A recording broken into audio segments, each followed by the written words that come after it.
Diving save, Hart, as he flashes across. Maher sets up Carl, side of the net, deflected, score! Maher moving in, stops, cuts to the middle, still has a shot! Score! Here's Hughes giving it across. Oh, what a save! Save by Maher!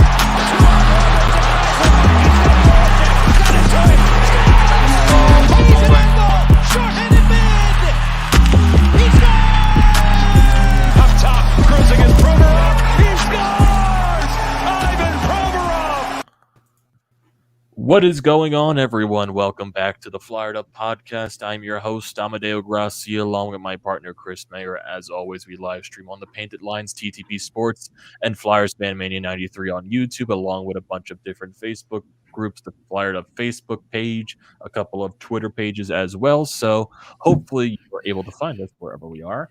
And yeah, it's good old Philadelphia Flyers. Hopefully, if you can see our background, I don't think you can.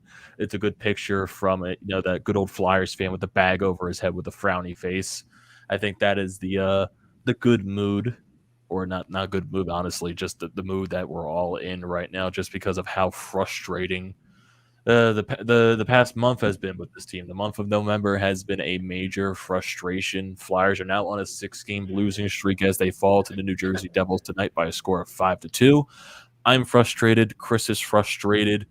We're all frustrated. I see a bunch of people here in the comment sections are frustrated as ever.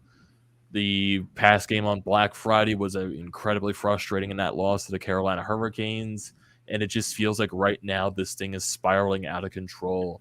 And right now, I'm out of answers on how the hell they fix this thing. Chris, I'm sure you're out of the answers because you're just tired of this shit at this point. It's just really, it's speechless. It's really just, it's kind of going back to last year where it's just repeating the same goddamn words, because it's the same things that fault this team right now. They're can't find a ways to put pucks into the back of the net. Their defense is struggling. And right now, they're leaving their goaltenders to dry. And I think the only people that really haven't played bad is Carter Hart and Martin Jones. Yeah, Hart didn't have his best game against Carolina. I would have liked him to play better. But overall, this entire season, it has not been on Carter Hart and Martin Jones at all. I mean, at some point, Hart was going to have a bad game. Same with Jones. Like, you know, it happens. Like, I'm not worried about that. The only thing that sucks is that Friday's game felt like the defensive turnovers and the bad goals also kind of came with the Flyers scoring more goals. You know what I mean? Like, I don't know. They scored 3 goals for the first time in a long time. It's just, it is so frustrating when me and you sit here and we cover this team, and we have to watch this over and over and over again. Again, it's like last season where it's like last season got to the point where I feel like last season was the turning point of like the first couple weeks of March is what feels like right now is happening again. It feels like it's the first couple of games where you're like, oh my God, please wake up, do something. Then it just gets more aggravating, and then it continues to happen, and then it gets to a certain boiling point where you just don't give a shit anymore. That's what it feels like right now, for me at least. For me. I know it's November. I know it's early. But what people don't understand about me, personally, is I'm young. I am only 18 years old. I started watching this team in the 2012-13 season. This is the only hockey I have ever seen in my life.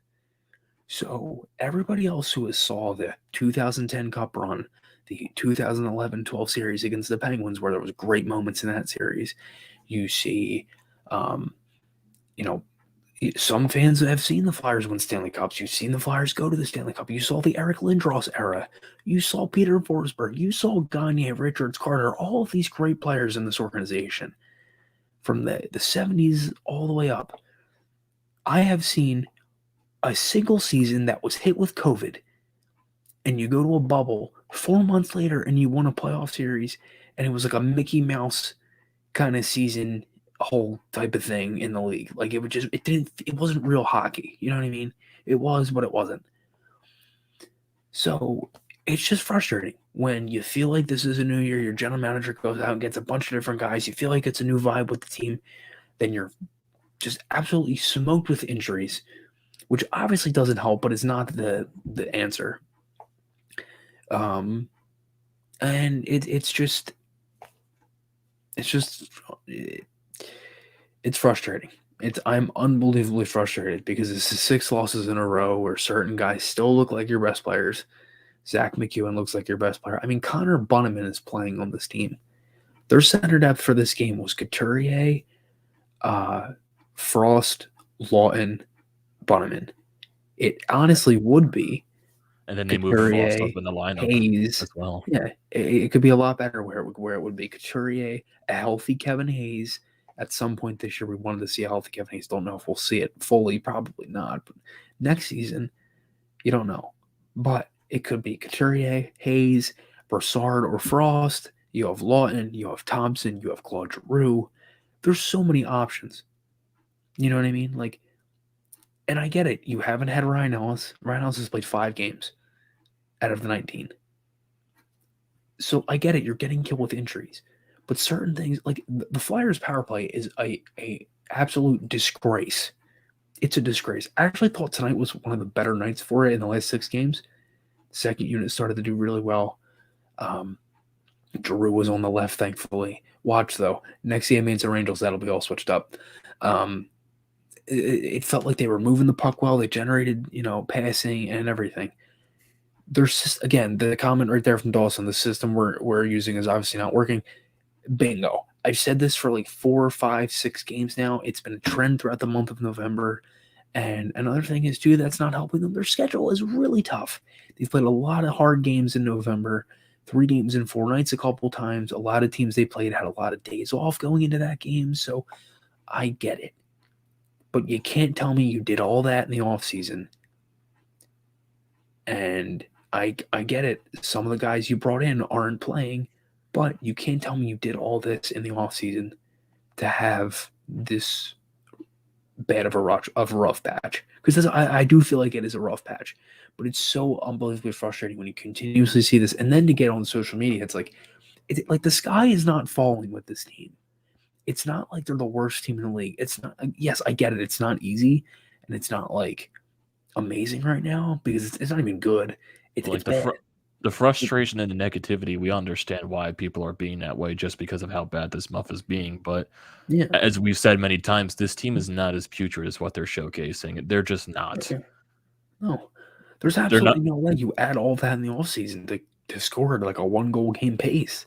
Yeah, they're not as bad as some of these other teams. They're not as bad as Arizona. They're not as bad as Ottawa, Montreal, Buffalo, those type of teams. They're not as bad as Seattle, Vancouver. I think the Flyers are a middle of the pack team when healthy. And I'm serious about that. But my question is this. How long can you sit here and not do something about this? We've seen it many times before throughout this decade of recent years being just you have to fight back in the playoffs. You got to fight back to get into to try to at least get some kind of ground to get into a playoff spot. Like we all know sure as shit that's not going to be the case. It's not going to be any different this year. It's not going to be like, the wiggle room is so small. The room for error late in the season in the Metropolitan Division is that small. It's unbelievably tight. Every you team basically can't mess up. Yeah, right now every team besides the Flyers and the Islanders, they're above 500. The first place team, the Washington Capitals, they're 14-3-5. They have 33 points. Alex Ovechkin continues to light up the goal sheet. It's just amazing to see what he's been doing. The Carolina Hurricanes, they're amazing. They're 15-4-1, 31 points. The Rangers, who the Flyers play on Wednesday, and the team that consistently embarrassed us last season. Oh boy, I can't wait for that game on Wednesday. They're 13-4-3 with 29 points. Columbus, they're hot start to the season continues. They've been a really good home team. They're 12-7. The Pittsburgh Penguins. They're the Pittsburgh Penguins. They're still going to win games with their system. 10-7-4. And the Devils, who you just lost to today, they're 9-6-4.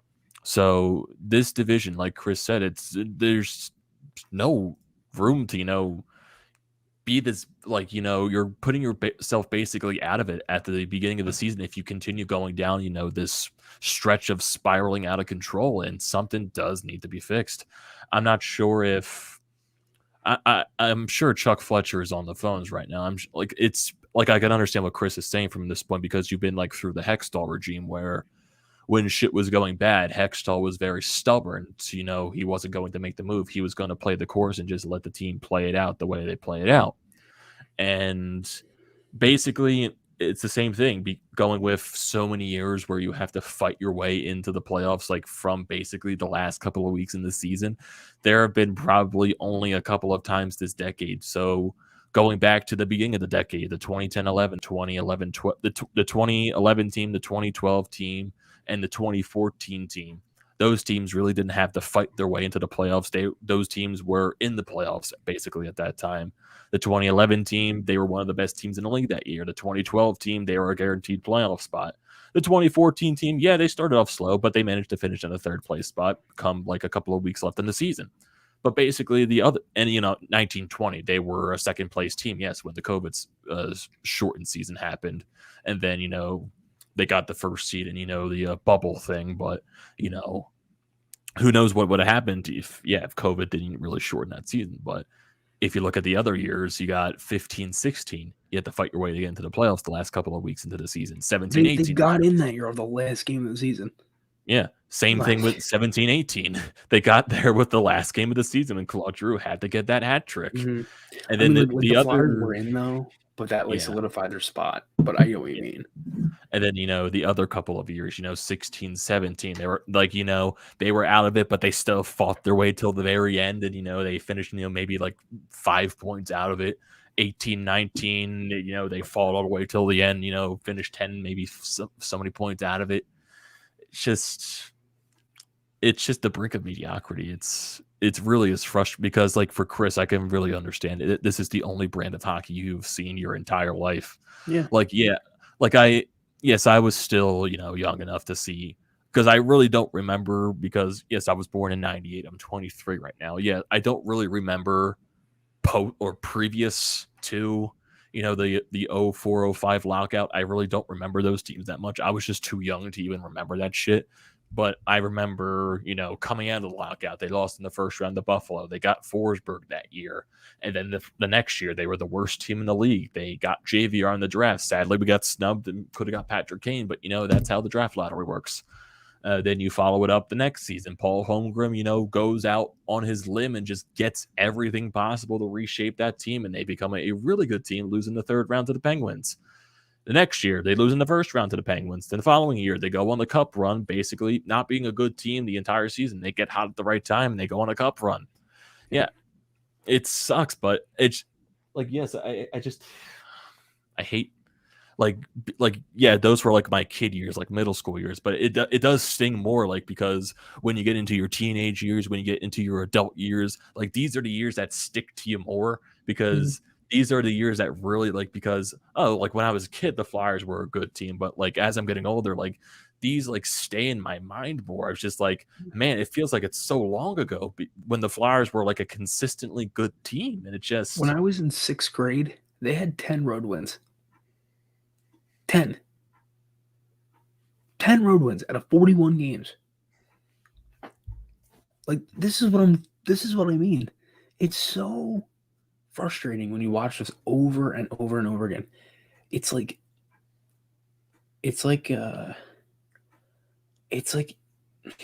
don't want to say I have a feeling it's coming, because I never really do, but I'm not shocked. You know what I mean? Like, it's just so old, man. It's stale. It's just stale. That's the perfect way I can describe it. It's just a stale feeling to watch the team and do that. But then again, when they're winning, it's fine. Like, I don't mind it. But when you keep seeing the same things over and over again, and it's the same thing, it results to losses, results to goals going against them, like, it results in the power play struggles, everything. And there is a comment on there on here that's we don't need a trade, we don't need a new GM. AB's being the only constant with the team consistently underperforming.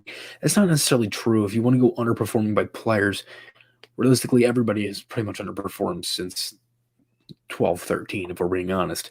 Some guys had great years, some guys didn't, but a lot of what those years were guys underperforming and guys not scoring goals and many other different factors of just many different things. That could be a whole separate podcast of us talking about that, which we're not going to get into, but you get what my point. The consistent thing that AV has had a problem with since the playoffs has been a bad power play. And really, even the 2019-20 season, the regular season, the power play wasn't great. It had its moments, but wasn't really great. So honestly, it wasn't as dreadful. It really wasn't as dreadful as it is now. No, it's like it just basically didn't score. It gave them momentum. It just didn't score. It basically ever since the bubble playoffs, the power play has been so dreadful. Yeah, it's been atrocious. So really, since then, it's been this bad. And also their 5-on-5 system. It feels like he gets outcoached just about every other night. And you saw it a lot last year. You saw it in the playoffs with Barry Trotz. You saw it in a good amount of recent games this year. Like, it's a trend. And I get it. It's not going to be, like sunshine and rainbows the entire season. And it's not going to be like 1 year until this team wins a cup. But on the flip side, where I'm getting at is like, it's so frustrating to see this all the time. But then again, the other thing is it's so early, you can't panic. So I understand the entire thing. I understand both sides of it. And I'm kind of in the middle because I see why the Flyers aren't doing anything, but then I also see why it's very... They need to do something. I think, dude, you can't keep playing without these players. Again, we just talked about this before. You have absolutely nobody else you can call up in the AHL to play top six. No one. It's Morgan Frost. That's it. Nobody else. That's it. That's all it is. That's the thing. It's because when you're talking about Alain Vigneault and everything like that, I know when the Flyers first hired him, the previous teams that, fan base is like, oh, Alain Vigneault, this is not a good hire for this team because he's a guy that doesn't adjust the system to, and that's the one flaw with Alain Vigneault that I guess that's really hurt his teams throughout the years. He doesn't adjust and he tries to stick to his plan. And I think right now, besides like injuries and all that crap, I think his lack in just, stubbornness to not adjust could be what also is hurting this team as well. So I've seen a couple of comments right here saying like, from Donovan right here, the game was atrocious. You think AV lasts the week? I think there's a lot of coaching comments right here just from AV in general. And it's just, so we got, can AV and the different coaches come up with a different system during the season? How would that work? Or do you fire them and others and let someone else try to get these players going? Like at the point, I can see Chuck Fletcher making some moves, but how far do you think if this thing continues to spiral out of control, how much further do you think the coaches even get on the hot seat at this point, especially Alain or the Vigneault. GM? Or the GM. Because again, the boss of this entire thing is Comcast, not Chuck. It's Comcast. You know what I mean? Like it's going to be like, again, they want the winning season. They want, look, it's obviously really hurt this team throughout the decade. That's been one of the main reasons for it. So we get it. But I think you got to give these guys time. I think you have to give Fletcher and AV time. I want to trade. I don't know about coaching. I know I've said it before where I think that they should be fired. But my opinion has changed a little bit on that because Therrien, yes, that's a different story. AV, first of all, Therrien should have been gone after the 2019-20 playoff series. The entire bubble should have been fired from then. But for AV, for instance, I think you have to give him some time. If this continues throughout the season and you don't see many changes, I don't know what happens. I think at that point you're like, what do you do now? So I really don't know. But if the Flyers, look, many teams have come out of slumps like this before. The Blues in 18-19 were one of the worst teams in the league on January 3rd, and they won the Stanley Cup. Anything can happen in the NHL. It's a long season. You play all 82 for a reason. But I just can't see how the Flyers. The Montreal Canadiens last year, they were not a good team. Yeah. They stuck into the playoffs because of a COVID setup in a bad division, and they went on a hot run, got to the Stanley Cup Finals. Yeah, that basically describes anything could happen at this point. I don't think any sort of player is going to fix the system. I think what it's going to do is help them score goals. Like the Flyers are scoring goals off of talent. All 3 goals in the Carolina game were because of talent. Giroux with the nice pass to Provorov. Then you have Farabee, unbelievable, disgusting goal, shorthanded. Then Frost makes a nice pass to Ristolainen. He finds net. This game, Lawn, shorthanded goal. Really nice, solo effort. Farabee scores off of an unfortunate play, but that's nothing really systems-based. It was a turnover in the Devils' end off the referee, and the Flyers pounced on it. The last 5 goals have pretty much been talent-based. I think that's a problem with your system. And I feel like their power play... And they're scoring more shorthanded than they are on the power play, and that's a problem. They have 2 shorthanded goals in the last 2 games, and their power play is, 5 for 52? Oh, boy. I need to look at their stats. Remember the last time the power play scored? No, I do not. I honestly just don't. It wasn't this game. It wasn't the game against Carolina. Going back to these couple of games, it definitely wasn't against Carolina. It wasn't against Florida. It could have been against Boston. I think that was the last time the power play scored. I think that was the last time. Yes, it was the last time they scored in the Boston game where they lost 5-2. Broussard. Yep.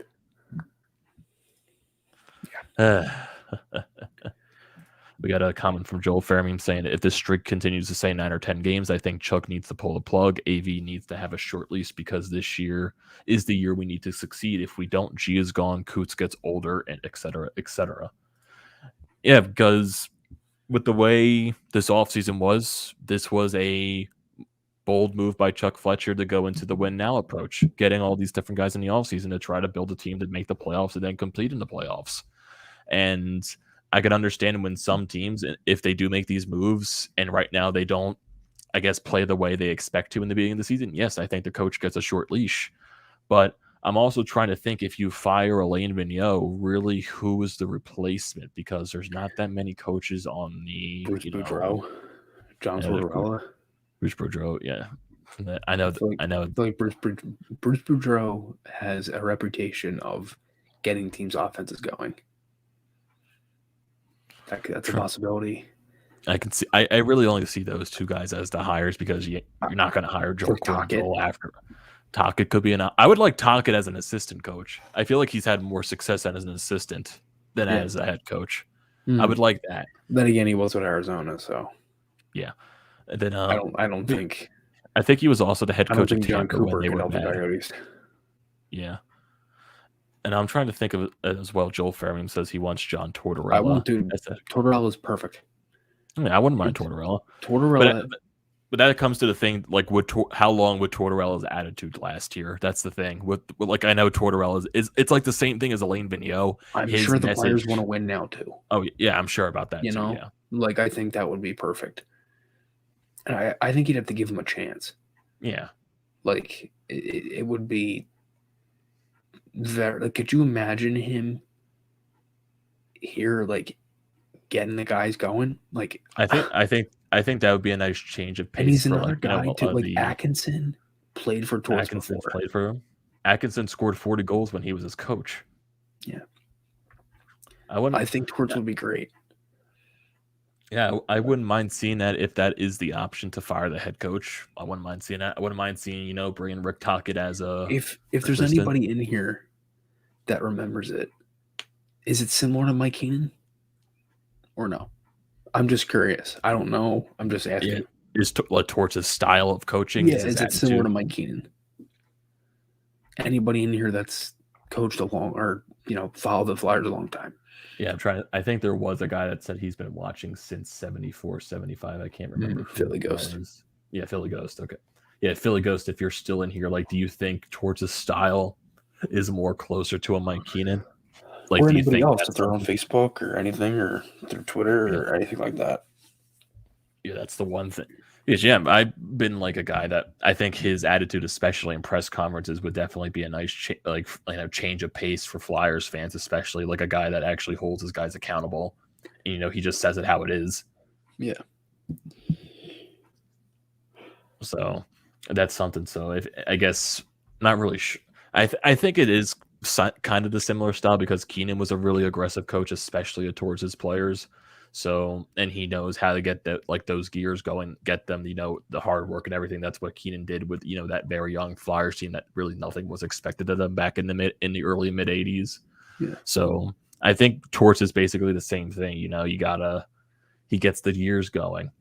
We got a comment right here from Jason saying, got a bad feeling that if we make a trade, TK is going to be one of the guys that goes. I don't know why. He loves TK, so he hopes not. But what do you guys think? JVR. I think JVR trade JVR for a similar contract. Yeah. That's the thing. Like, what similar contract are you looking to get possibly? Tarasenko. But you think the Blues would take that after the way Tarasenko's been playing this year? Berube likes JVR. And you'd obviously have to throw a sweetener. It wouldn't be one for one. Yeah. But you probably had to throw at least a second first round pick possibly or even a prospect for Tarasenko to go along with that. Yeah. Or a couple of picks. I couldn't give two shits about draft picks. Get rid of I don't care if the Flyers don't have a pick this entire draft. Get rid of them. I'm not kidding. I know you're not kidding. Like, it's because you got like a lot of players on this team. Or that's their captain, though. That's the thing. Vancouver might want to shake up. That's because I know JT Miller's one of those guys. It's been the main guy in the rumor mill, and then you got Brock Besser, who's also JT Miller. Brock Besser has been one of those guys that's brought up in the rumor mill as well. I saw Besser might not go though. I saw he's not getting traded. Miller. I think if you're looking at the trade market, you got JT Miller, maybe a Tomas Hertl. Vlad Tarasenko. I'm trying to think of other teams that I see Hertl as more of an off-season thing, but I would love Tomas Hertl here. Absolutely love it. I'm trying to. I think there was a fourth player that I was thinking of a couple of days ago, and I think it's slipping my mind right now. But I know it's Tomas Hertl that's on the JT Miller, and I'm trying to think of other players that are on that list, possibly for trade wise, and Tarasenko as well. I'm not sure. Yeah, if you trade a JT Miller, you never know. Jim Benning is an idiot, so maybe you could fleece him in a trade. But maybe that's just how poorly run the Vancouver organization. I thought Miller was really good on the Rangers. I liked him on Tampa, and I think he's one of the Canucks' best players. Honestly, oh yeah, he's very noticeable every time he played. In both games he played the Flyers, he was very noticeable. Yes. And if you're looking at JT Miller this year, he has been their best player. 19 points in 22 games. He leads them in points.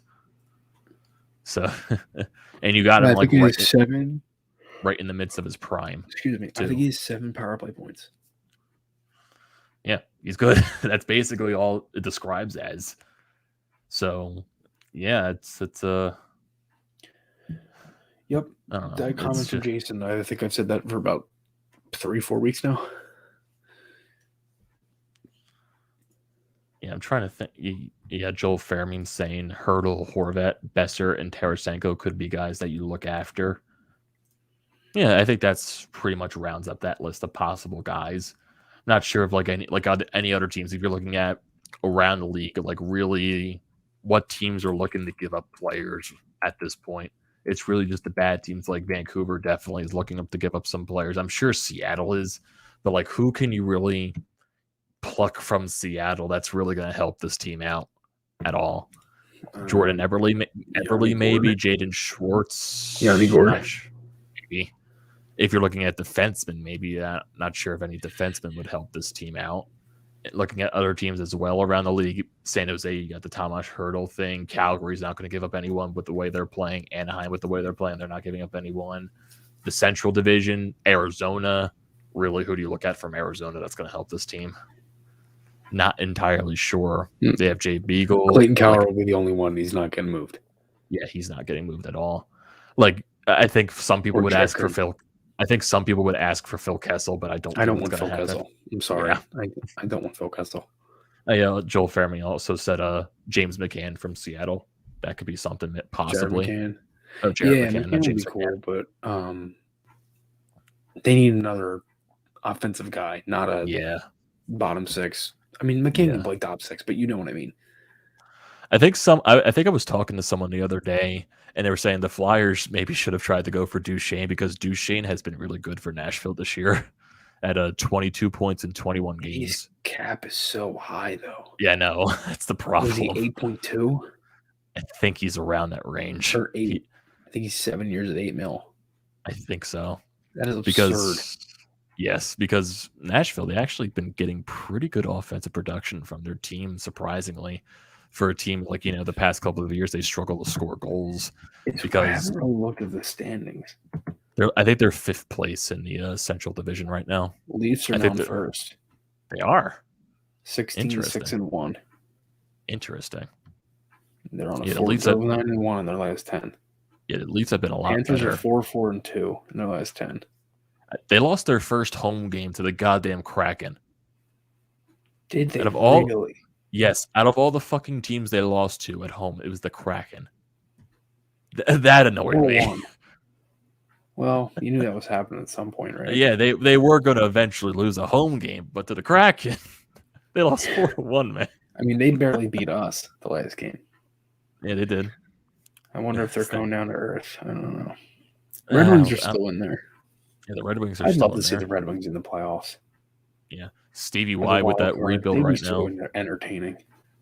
Yeah, I'm trying. Look at all their players right now. You got Lucas Raymond has been unbelievable this year, 21 points. Dylan Larkin has been really good. Tyler Bertuzzi has been really good. Moritz Seider has been really good. A lot of their rookie guys, they're showing up. Good old Sam Gagner, old Philadelphia Flyer. And look, I want to look at Anaheim too because Anaheim has been good this year as well. And look, especially Troy Terry, dude. Troy Terry has been on a goddamn tear. The Ducks look incredible. How long was his point streak that he had? Was it 16 games at least? I think that he had. I think it was 18. 18-game point streak. I know it was in that high range. Did it end? The Ducks have lost 4 of their last 5. You got Ryan Getzlaf having, I guess, a renaissance season. Even though he has 1 goal, he still has 20 points. So right now he's pulling a Jake Voracek type of season with the Columbus Blue Jackets. I think Voracek still only has 1 goal. Adam Henrique has been good for them. Didn't he also get waived last year, Adam Henrique? Or am I blanking? I think he did. Mm-hmm. Trevor Zegras has been good, very good lately for them, making a lot of great passes. Shattenkirk has been good for them. Sonny Milano, Cam Fowler. And we'll look at John Gibson. John Gibson has been really good, and Anthony Stolarz has been good as the backup for them. Yeah. So right now, it's been a very. Jason says Terry for Sealer 1-for-1.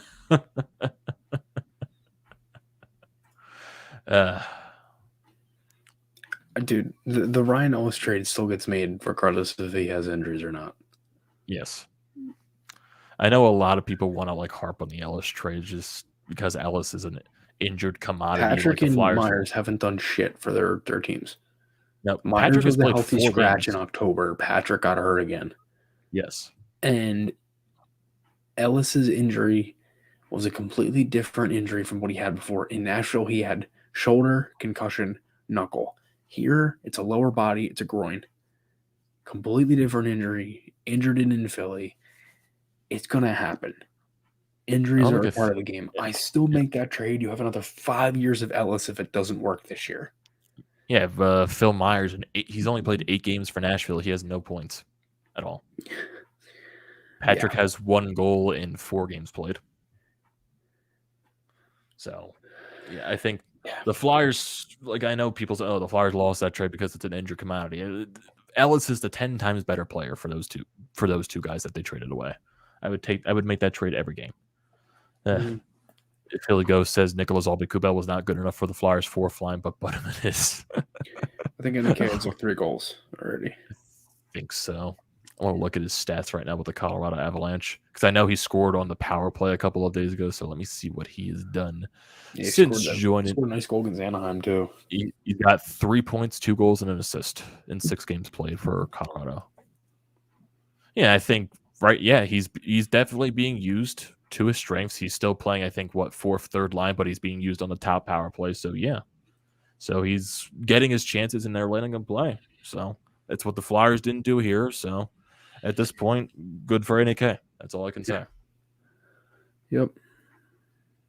That's all I can say. You got knick-knack, paddywhack is a god. What does that mean? Oh, God. Joel Fairmeme saying McDavid fell off a little bit, TBH. Yeah, I haven't really heard that much out of Connor McDavid. A little bit. Even though he's probably still... I know Leon Draisaitl has been amazing. Yeah, Connor McDavid, he has 36 points this season. That's still unreal. Leon Draisaitl has 20 goals and 20 assists. 40 points. Holy hell. And I want to see Alex Ovechkin. I want to see all of his stats right now because this man is just on a tear right now. I think he got his 749th goal yesterday, if I'm not mistaken. He's almost one goal away from 750, and he's just inching closer and closer and closer to Ovechkin's, not even though it's probably going to be his record eventually, Gretzky's record for goals scored. And he's got 37 points this year, 19 goals, 18 assists. This is probably one of the best starts of his career.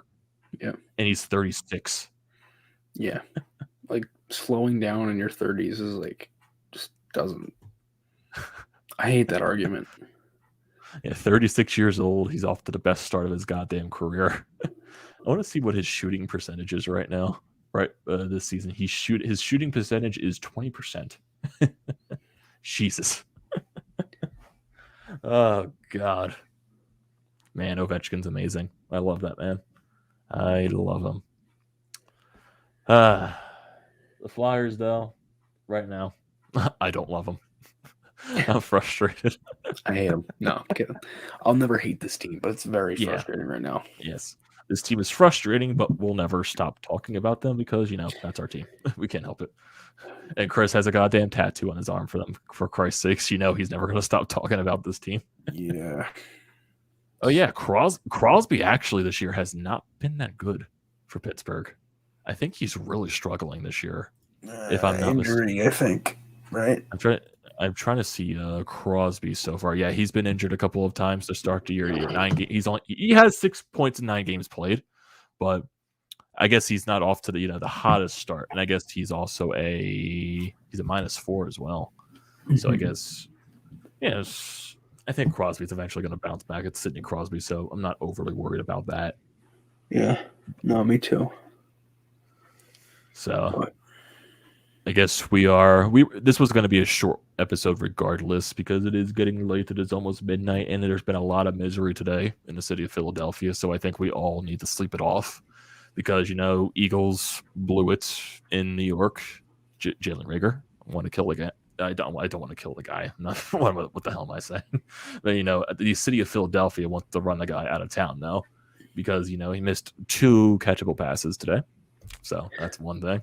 The New York Mets, they're making a bunch of signings right now. I think they're really closing in on a deal to sign Max Scherzer, so they're making a lot of moves. And the Phillies right now aren't doing anything, but I'm still confident in Dave Dombrowski to do stuff. But right now, I think it's the miserable time in the city of Philadelphia. And the Sixers, they're just getting their guys back, but they've been struggling lately. So, yeah, I think miserable time is the ideal word, I guess, or ideal phrase.